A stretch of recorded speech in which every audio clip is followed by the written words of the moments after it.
Your ability to render effective service to those around you requires that your body, which serves as the temple of your Maker, becomes a habitual dwelling place.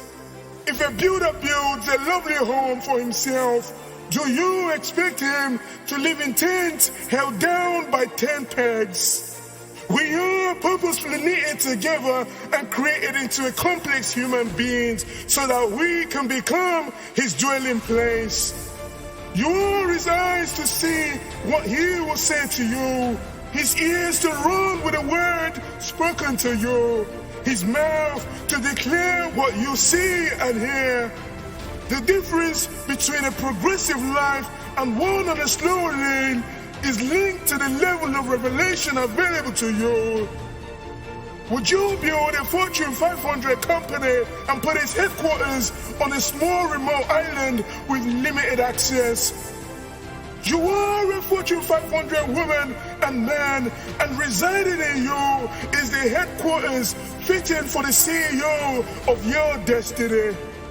Housed in a flesh-cold body, your extraordinariness lies in the fact that a divine being could find his permanent residence in your heart. And so, no matter what the day may bring, or the degree of fire the body passes through, the critical point is this: the effect of fire will become for you the purifying vine dresser that will prune out the old you and renews the spirit man. Given to you is your vocal cord, your mouthpiece, that you may speak on his behalf, the oracle that stems from the holies of holies. This is your human spirit. The entirety of our existence should hinge on the very reason that makes us roll out of bed each morning against the tides of the mind. When the body tells you you can't do something, it is just giving you a reason why you should do something without doubting or failing. Your simple act of movement against the tide of the subconscious that speaks contrary to what your will intends is the initial step that you need to break the shackles and chains, acting as a limiting factor to the level you're capable of attaining.